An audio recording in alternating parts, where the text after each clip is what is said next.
What's up, guys? Welcome back to the Sports Weekly Podcast. I'm your host, Daniel Marlow, and we're going to talk about everything from football, college football, and baseball. But first, I mentioned in my last mini episode that I posted on Saturday, the Michigan science stealing scandal. What's going to happen all from that, the consequences, and how much of a stain does that put on their undefeated season when they went on to win national championship? Next, after that, we have the MLB Playoff Picture, with September coming around the corner and October a month away. Tigers are suddenly contenders. The Yankees are hanging on for dear life. And the Braves, a monsters team from 2 years ago, who have all those contracts signed, are falling off a cliff right now. From Ann Arbor to chaos and MLB, we got an amazing show today for you guys. Let's get into it.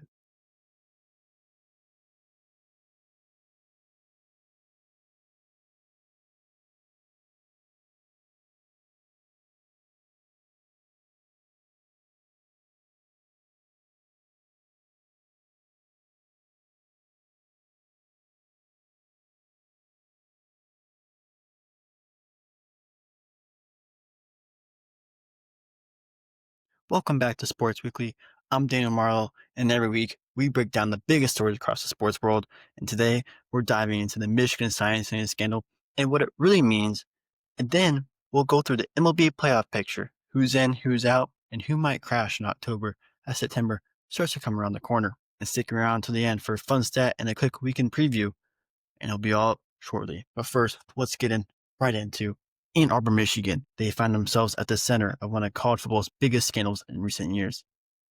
The story is Connor Stalions, Michigan assistant coach, was caught buying tickets and scouting opponents with cameras at their practices and their other games. That's important because in-person scouting has been banned in college football since 1994. It's not illegal to try and pick up signals during a game. Every team does that. Whether it's baseball, basketball, football, even hockey, everyone tries to pick up those signals. But using in-person video to record and decode those signal signs is a clear, broken rule of the NCAA. The fault has been major. And when the NCAA launched an investigation, Stalions resigned. Arbor suspended by the Big Ten, and he left and get up on out of Ann Arbor as he took a job in Los Angeles to coach the Los Angeles Chargers. He continues to deny he had any idea of this whatsoever, which I feel is very dumb for him to say, because that kind of puts a perspective on you that you didn't know what was going on in your own team. And every head coach knows everything that's going on in their own team. And you're just telling me that this assistant coach was buying tickets and videoing other people's games or practices, and you had no idea what was going on? And give me a break. The final ruling has been handed down by the NCAA. Michigan's Connor Stalions threw his phone in a pond rather than turning it over to NCAA investigators, which in itself is a very guilty move. Because why not just give it to them if you don't think you're guilty? So you just throw in a pond. But it's been 3 years. It's been 2 years since it's been revealed. And last Friday, the punishments were handed down. 3-game suspension for current head coach Sharon Moore, with 2 games already self-imposed to be served this year in weeks 3 and 4 against Central Michigan and at Nebraska. He's also slated to miss his first week of the 2026 season. A game against Western Michigan is expected to be played in Germany. There's an 8-year show cause penalty for Stalions and an additional 10-year show cause for former head coach Jim Harbaugh, and a fine expected to eclipse $30 million for the University of Michigan.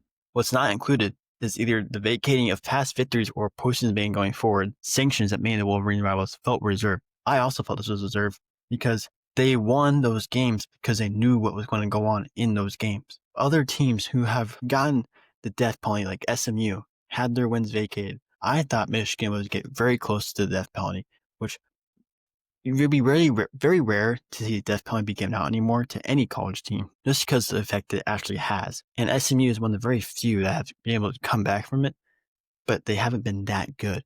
So it's just one of those things where it's like, do you really just want to wipe off a college off the face of the earth, especially for college sports? But they have yet to have either of their past victories or even a national championship vacated, or even a postseason ban, which I really thought was going to happen. But there was a 74-page report that the NCAA put out, and it kind of gives you a glimpse on the Stalions' KGB operations, how they kind of put it, and it reveals that Stalions spent 35,000 tickets in the secondary market in 2022 alone. To part of the spend help arrange for 52 games to be illicitly scouted, and there's kind of a mob-like feel to it because Stalions is quoted saying that his film is in the bottom of the pond, which along with his phone and everything else. He taped phone calls, smuggled hard drives, and just other different things. But Harbaugh's 10-year show cause does not kick in until 2028, when a 4-year show cause from a previous case is completed. That's all formality, since he's in the second year of his head coaching job at the Chargers in Los Angeles, and so therefore his penalties would end in 2038. And that's just kind of a little bit of it.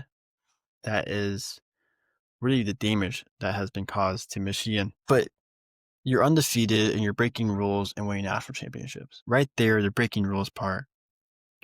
That's something you can't go back from, especially in that season where you won a national championship and you went undefeated. There's so much stain on that program, whether you're the quarterback, J.J. McCarthy, or Jim Harbaugh, who's had his faults in the past, whether he has recruiting violations or just different things he has been accused of in the past. And that's not good to look for him or the program, but somehow they're going to give Michigan a little bit of leeway because they're Michigan, and they're never going to give Michigan a death penalty because of how much money that Michigan brings in from football. Any Michigan fans listening, how do you feel about this? Do you guys feel robbed?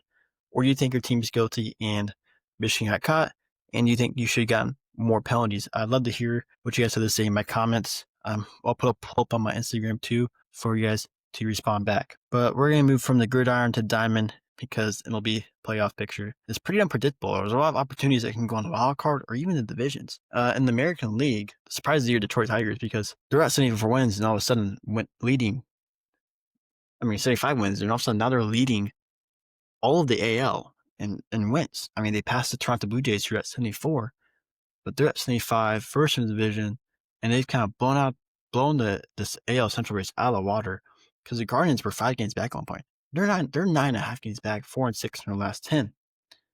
And the Tigers are a team that have been relevant in October for a long time. They made a postseason last year, but they were first round exits and they didn't go very far. And then you have the Toronto Blue Jays at 74 wins, and then the Astros, who are also always dangerous, as they always find a way to sneak into the postseason and make a run. But they're surging a little bit late, as they have a 1.5 game lead on the AL West, the Seattle Mariners, and the Toronto Blue Jays have a 5.5 game lead on the Yankees and the AL East, with the Red Sox only half game back behind the Yankees. The Guardians are half game back behind the Royals, and the Rangers are kind of falling out as they're 3 games below 500 and 7.5 games back in the AL West. Are at 67 wins, 10 games below 500, and they're really hanging on to Aaron Judge's power. He kind of got cold, got hurt actually. There's fears that he may have to get Tommy John surgery after in the year because of what he did to his elbow. It might just be a little overreaction, but that's just what I've been hearing.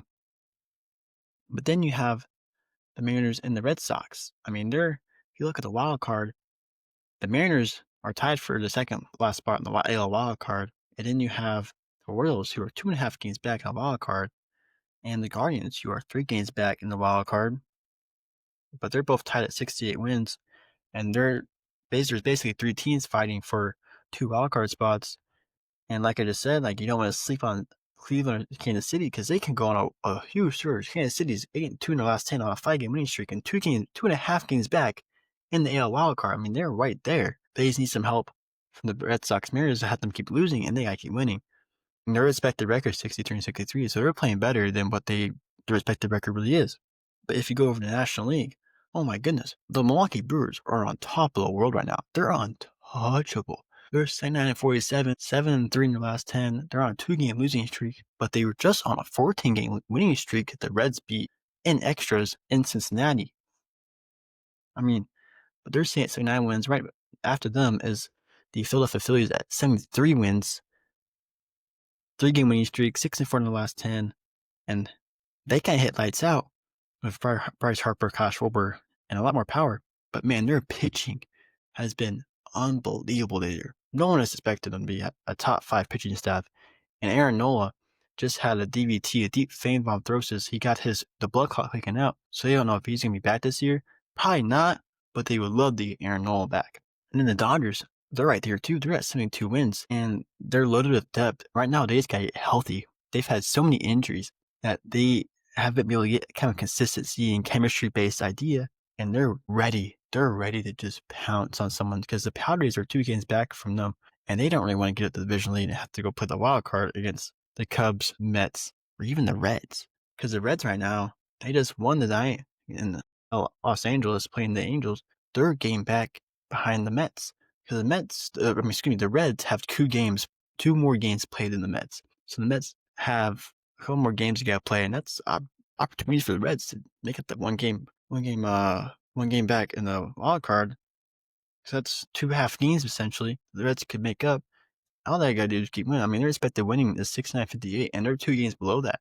So they got wins to make up for. But I just want to talk about the Braves real quick. This is a team that won a lot of games 2 years ago, had a lot of good signings, a lot of high talent players, and they kind of fell off. I mean, if you look at the the NL East, they're fourth in their division behind the Miami Marlins. They're 16 games back, 10.5 in the wild card, and 12 games below 500. If you were to tell me that team would be 12 games below 500 and 16 games back in their own division, I would have told you were insane. And to say that they're 2 games behind the Marlins in their own division, I'd also tell you you're insane because the Marlins haven't shown me why they should be 14 games back. And then when their expected record is 56-70, that's 3 games. They're 3 games better than that. So that's most things when playing something is better than the records. Sometimes don't, and then other teams don't play as good as the records. So I mean, it's a big thing. I mean, you get into October, you gotta get. If you want to talk about October for me, I gotta go to Tigers and Astros square off in ALCS. Nationally, the Brewers and Phillies. I'd love to see a wild card don't make a run and play the Brewers or the Phillies. I think the Dodgers could do that. Maybe the Reds, but I think it'll be very interesting if the wild card team can play the Brewers, or even the Brewers lose in the first round, and see what really happens to that team. Because that would be another first round exit for the Brewers in as many years as I can remember. But that kind of puts you on this perspective that the beauty of October baseball is that anything can happen. I mean, pitching dominates usually in playoffs. But if you get a home lineup that gets really hot, like the Phillies, for example, oh my goodness, they would go on a tear through any pitching that really stands in their way. So that's just that. That's my last kind of bit on the playoff picture. I mean, you guys kind of get the gist. A lot of things can really still happen. I mean, it'll be August 20th when I post the video. I mean, usually I have September and a couple days in October to really see how everything shapes out. So my question for you guys this week is Michigan's season, their 2022 season, and also the season tainted by their scandal, how everything's played out of that? And also, who's your World Series pick? I'll throw up a poll on Instagram and Twitter. Drop your takes, and I'll read some of them on the next episode. If you guys give me some good ones, give me some juicy hot ones, flaming hot ones. Let's discuss them and see how really hot are they. And then real quick, NFL, we're still in preseason. The Colts have announced that Daniel Jones will be the starting QB over Anthony Richardson, which comes as a surprise to a lot of people because Anthony Richardson is a younger QB, so everyone thought that he was going to be able to get the starting nod over Jones. But I'm not shocked just because of the way the last couple of seasons for Anthony Richardson have played out. And whether it was the last season in college and his first season in the NFL, and then you have Daniel Jones, who's kind of trying to revive his career after he got booed out of New York, after he had a kind of bad year, but he was hurt. And the healthy year he had, they went to the playoffs. Did they get blown out by the Vikings? Yeah, but that's not really the point here. NBA, you got training camp buzzing around, you got free agents getting where they're supposed to be. And then, stat of the week right here, the Detroit Tigers are on pace for their best season since 1984. The year they won the World Series, if you knew that, that is a throwback.